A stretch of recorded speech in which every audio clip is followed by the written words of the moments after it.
Hi everyone, Assalamu alaikum. Welcome my dear, lovely dear Master House 24. I am Mohammad Mukhtar Hussain, English Sir Mohammad Ali Academy. সবাইকে স্বাগতম শুভেচ্ছা এবং অনেক অনেক ভালোবাসা জানাই। আমাদের এমন একটি ল্যাঙ্গুয়েজ এবং ভাষা শিখলে আমরা পৃথিবীর সবার সাথেই যোগাযোগ করতে পারি। সেখানে আমরা দেশি বিদেশি হায়ার এডুকেশন ভালো চাকরি যে কোনো ক্ষেত্রে হলো আমাদের এমন একটি ল্যাঙ্গুয়েজ দরকার, তাহলে সেটিকে ইংলিশ ল্যাঙ্গুয়েজ। আর ইংলিশ ল্যাঙ্গুয়েজ শিখতে গেলে আমরা কীভাবে কোন পদ্ধতি কীভাবে আমরা জানবো, আজকের পৃথিবীর সেই বিষয়টি জানতে চলেছি। অর্থাৎ সেটি হচ্ছে বন্ধুরা English language sentence structure techniques. কীভাবে আমরা এই ইংলিশ শেখার যে সেরা কৌশল সেরা পদ্ধতি, আমাদের সবার কিন্তু একই টেনশন থাকে যে ইংরেজি শেখার সহজ টেকনিক কী, যে বিষয়টি জানলে আমরা সহজেই ইংলিশ জানতে পারবো শিখতে পারবো। আর আজকের ভিডিওতে সেই বিষয়ে তোমরা জানতে চলেছ। আর তোমাদের আমার সঙ্গে নতুন হয়েছ অবশ্যই চ্যানেলটি সাবস্ক্রাইব করে রাখবে। নিত্য নতুন video notification mobile laptop computer পেতে চাইলে, আর যারা সাবস্ক্রাইব করতে thank you so much. Now talk now about our good at understand today's lesson English language sentence structure techniques. How to learn, how to practice. শিখে নাও সেরা কৌশল of learning English. So get start. Hello my dear learners. আমরা বুঝলাম English language sentence structure techniques. অর্থাৎ যে কোনো ভাষা আয়ত্ত করতে গেলে অবশ্যই আমাদের টেকনিক কৌশল জানতে হবে। আর আজকে আমরা সেই বিষয়টি জানবো ইংলিশ শেখার সেরা কৌশল কী, কীভাবে আমরা ইংরেজি শিখতে পারবো, তার বৈজ্ঞানিক সায়েন্টিফিক ওয়ে সম্পর্কে আমরা জানব। কীভাবে শিখবো ইংলিশ সে বিষয়টি আমাদের অবশ্যই আজকের ভিডিও থেকে আমরা জানতে চলেছি। আমাদের এপিসোড হলো 232 232তম ভিডিও। আর আজকের এই ভিডিওতে তোমাদের জন্য যে যে বিষয়গুলো তোমরা জানতে পারবে সেই বিষয়গুলো হচ্ছে বেসিক সেন্টেন্স স্ট্রাকচার। অর্থাৎ এখানে আমাদের সেন্টেন্স স্ট্রাকচার সম্পর্কে আমাদেরকে জানতে হবে। যে আমরা সেন্টেন্স তৈরি করব তাহলে সেখানে আমাদের কিন্তু বেসিক আইডিয়া থাকতে হবে। আমরা শব্দ জানি, ভোকাবুলারি জানি, কিন্তু সেগুলো কি ইউজ করার টেকনিক স্ট্রাকচার পদ্ধতি আমাদের জানতে হবে। আরেকটা বিষয় হচ্ছে বন্ধুরা, আমাদের আরেকটা টেকনিক রয়েছে যে সেখানে আমরা কোশ্চিন টেকনিক মানে বা ইন্টারোগেটিভ সেন্টেন্স, যেটা আমরা কি টেকনিকে আমরা সেটা জানতে পারবো। আরেকটা বিষয় আছে বন্ধুরা, যে এখানে আমাদের নেগেটিভ সেন্টেন্স যদি থাকে তাহলে সেক্ষেত্রে আমরা কিভাবে আমরা সেটা কি তৈরি করতে পারবো। ওকে, আরেকটা গুরুত্বপূর্ণ বিষয় রয়েছে বন্ধুরা, যে সেখানে আমাদের কি দরকার, যে টেন্স বেসড সেন্টেন্স টেকনিক। অর্থাৎ ইংরেজি বাক্য তৈরি করতে গেলে অবশ্যই আমাদেরকে টেন্স জানার দরকার রয়েছে। অর্থাৎ আরেকটা বিষয় আছে বন্ধুরা, সেন্টেন্স এক্সপানশন। অর্থাৎ সেন্টেন্স ছোট সেন্টেন্সকে আমরা কীভাবে বড় বা প্রসারিত করতে পারি সেটি আমরা জানবো। আরেকটা বিষয় আছে বন্ধুরা, সেন্টেন্সকে আমরা কি জোড়া দেওয়ার জন্য, সেন্টেন্সকে বড় করার জন্য আমাদের কি যে কানেক্টর টেকনিক্স লাগবে। অর্থাৎ কানেক্টরের মাধ্যমে আমরা ছোট ছোট বাক্যকে আমরা যখন অ্যাড করব তখন সেন্টেন্সটি বড় হবে। আমরা ছোট শব্দ দিয়েই সব কিছুই আমাদের হবে না। অর্থাৎ ছোট ছোট শব্দ যোগ করে আমাদের বড় করার টেকনিক জানতে হবে। তাহলে চলো আমরা স্টেপ বাই স্টেপ জানবো এবং জানতে সঙ্গে থাকবে। প্রথমে দেখো বন্ধুরা, যে একটা বেসিক আইডিয়া আমাদের থাকতে হবে যে সেখানে আমাদের কি দরকার, যে subject plus verb plus object দরকার। ওকে, তাহলে সেখানে সে ভাত খায়, তাহলে আমরা এই বাক্যটিকে কিভাবে আমরা ইংলিশে আমরা ট্রান্সলেট করতে পারবো। এবার সে খায়, তাহলে আমরা বলবো কি যে হি মানে সে, এবং সে কিন্তু থার্ড পারসন। আর এখানে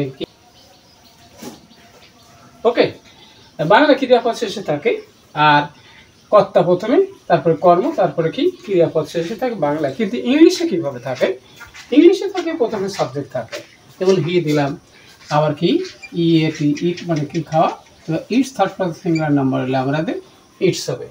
আর খায় কি ভাত খায়, এবারে আমরা কি করবো, আর রাইস মানে ভাত খায়। ওকে, আর অনেক কিছু আমরা কিন্তু খেয়ে থাকি, তাহলে সেখানে সাবজেক্ট থাকবে, ভাত থাকবে এবং অবজেক্ট থাকবে। অবশ্যই বিষয়টি ক্লিয়ার হয়েছে। নেক্সট হচ্ছে বলতে আমি ইংলিশ শিখি, তারা এখানে বলবো কি যে আই মানে কি আমি, এলি হেয়ার লার্ন, আমি শিখি। কি শিখি? এখানে ইংলিশ শিখি। তাহলে আমরা ইংলিশ দিয়ে দিলাম যে ইংলিশ শিখি। ওকে, তাহলে আমরা সবাই কিন্তু ইংরেজি শিখি, শিখতে চাই। তাহলে আমরা সবাই চাই, তাহলে we want to learn English, English কিন্তু আমরা বলতে পারি। এবার নেক্সট হচ্ছে বন্ধুরা আরেকটা গুরুত্বপূর্ণ সেন্টেন্স স্ট্রাকচার, সেটা হচ্ছে বন্ধুরা প্রথমে কি থাকে? অক্সিলারি ভার্ব থাকবে, তারপর থাকবে subject, main verb plus object. সেটা কি? সেটি ইন্টারোগেটিভ সেন্টেন্স। যেমনটি তুমি চা পছন্দ করো, তুমি কি চা পছন্দ করো? তাহলে সেক্ষেত্রে আমাদের কি লাগবে? তখন আমাদের কি ডু ইউ লাইক টি, তুমি কি চা পছন্দ করো। অর্থাৎ ইন্টারোগেটিভ সেন্টেন্স তৈরি করতে গেলে আমাদের কি লাগবে? প্রথমে লাগবে কি? ডু অথবা ডাজ অথবা ডিড লাগবে। তারপর আমাদের কিন্তু সাবজেক্ট লাগবে, ভার্ব লাগবে, অবজেক্ট লাগবে। ওকে, তাহলে অবশ্যই আমরা বুঝতে পারলাম যে কীভাবে ইন্টারোগেটিভ সেন্টেন্স থাকে।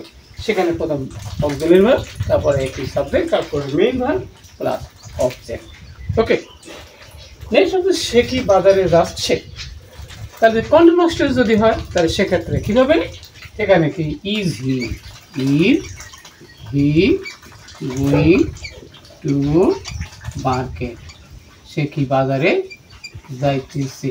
ওকে, তাহলে এখানে কি টেন্স ভিত্তিক কিন্তু আমাদের অবশ্যই প্রথম যে টেন্স ভিত্তিক আমাদের দরকার রয়েছে, সেখানে আমাদের ইন্টারোগেটিভ অথবা তাহলে সেখানে আমরা করতে পারি।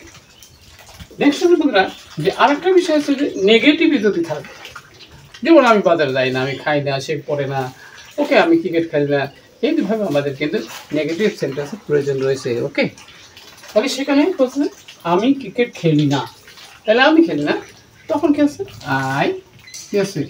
I do not play cricket, আমি ক্রিকেট খেলি না, কেন? I do not. তাহলে এখানে আমাদের নেগেটিভ করার সময় এবার টেন্স অনুযায়ী যদি সিম্পল টেন্স হয় তখন কিন্তু আমাদের অক্সিলারি ভার্ব হিসেবে ডু, ডাজ এবং ডিড ইউজ করতে হয়। তারপর আমাদের মেইন ভার্ব প্লাস কি অবজেক্ট ব্যবহার করতে হয়। তাহলে ইংরেজি শেখা আমরা অনেকে কঠিন মনে করি, আসলে কঠিন না। যে কোনো কিছু পৃথিবীতে আমাদেরকে প্র্যাকটিস করার মাধ্যমে, চর্চা করার মাধ্যমে, সেন্টেন্স স্ট্রাকচার টেকনিকের মাধ্যমে সেটাকে আমাদের আয়ত্ত করতে হবে, মাস্টারিং করতে হবে। নেক্সট বন্ধুরা সে কি এলো? সে চায়, সে খায় না, তাহলে সে খায় না কি এলো? তাহলে আমরা বলতে হি ডাজ নট ইট, সে খায় না। কি খায় না? অথবা আমরা অনেক কিছু বলতে পারি সে কি খায় না, যেখানে বেনা না সে কি কলা খায় না। ওকে, পেটের প্রবলেম হলে তখন কিন্তু অনেকে কি কলা খায় না। ওকে, তাহলে he does not it banana. Okay, next হচ্ছে তোমরা যে আমি স্কুলে যাই, তাহলে কিন্তু সিম্পল প্রেজেন্ট টেন্স। ওকে, তাহলে আমি যাই তখন কি? আই গো টু স্কুল, যেটাকে আমরা প্রেজেন্ট টেন্স বলে থাকি, যে আই গো টু স্কুল, আমি স্কুলে যাই। এখন তো সেই স্কুলে গিয়েছিল, তাহলে তখন আমরা কীভাবে বলবো? যে এবারে হি ওয়েন্ট টু স্কুল, সে স্কুলে গিয়েছিল, সে কলেজে গিয়েছিল, বাজারে গিয়েছিল। ওকে, এবার বন্ধুরা যে আমি স্কুলে যাব, তাহলে আমি যাবো ফিউচার টেন্স, তাহলে আই শ্যাল যাবো কি? I shall go to school, আমি স্কুলে যাব। যে কোনো ক্ষেত্রে আমরা কিন্তু যেতে পারি, তাহলে সেখানে আমাদের প্রেজেন্ট টেন্স, পাস্ট টেন্স এবং ফিউচার টেন্সকে অবশ্যই আমাদের টেন্স ভিত্তিক সেন্টেন্স, বাক্য স্ট্রাকচার জানতে হবে।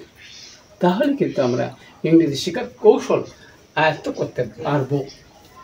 নেক্সট হচ্ছে বন্ধুরা সেখানে যদি তুমি আসো তাহলে আমি যাব, তাহলে এখানে কিন্তু আমাদের সেন্টেন্সটা কিন্তু ছোট্ট নাই, বড় হয়ে গেছে। আমি যাব, আর এখানে বলতেছে তুমি যদি আসো, তাহলে তুমি যদি আসো বলছে কি ইফ ইউ কাম, তুমি যদি আসো, তাহলে আমি যাব। তাহলে তখন বলছে কি? আই শ্যাল গো, আমি যাব, কিন্তু কমপ্লেক্স সেন্টেন্স। ওকে, তাহলে ছোট সেন্টেন্সকে আমরা কীভাবে প্রসারিত করতে পারি, বড় করতে পারি? আগে ছোট ছোট বাক্য, তারপর আমরা কিন্তু কি বড় বাক্য তৈরি করতে পারবো। অর্থাৎ বেসিক টু কি অ্যাডভান্স লেভেলে আমরা ইংরেজি শিখতে চাই। নেক্সট হচ্ছে আমি প্রতিদিন বাসায় পরিবারের সাথে খাই। তাহলে আছে I eat rice with my family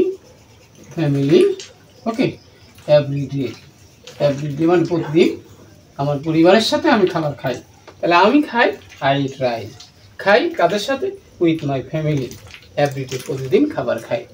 তাহলে প্রথমে আমরা কিন্তু আই ইট রাইস বলতে পারি, তারপরে আবার কিন্তু প্রোভাইড হচ্ছে কাদের সাথে? উইথ মাই ফ্যামিলি, প্রতিদিন, তাহলে এভরিডে ওকে। তাহলে আমরা প্রতিদিন আমরা যে সমস্ত জিনিসগুলো আমাদের কি হোমে আমরা যে কোনো জায়গায় আমরা সেটা ব্যবহার করি সেগুলো অবশ্যই আমাদের জানতে পারবো প্র্যাকটিস করার মাধ্যমে এবং স্ট্রাকচার ফলো করার মাধ্যমে। এবার বন্ধুরা যে আমি ক্লান্ত ছিলাম কিন্তু বাজারে গিয়েছিলাম, এখানে হচ্ছে I was tired, আমি ক্লান্ত ছিলাম, but I went to work, কিন্তু আমি কাজে গিয়েছিলাম ওকে। এবার আমাদের শেষে রয়েছে যদি ভিডিওটা ভালো লাগে তাহলে লাইক শেয়ার এবং কমেন্টস করবে। ইফ ইউ ফিল ওয়েল তাহলে ফিল ওয়েল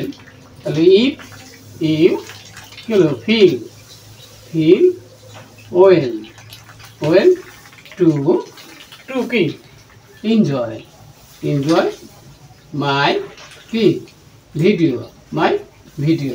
যদি আমার ভিডিওটি পছন্দ হয় তাহলে you will like share comment okay.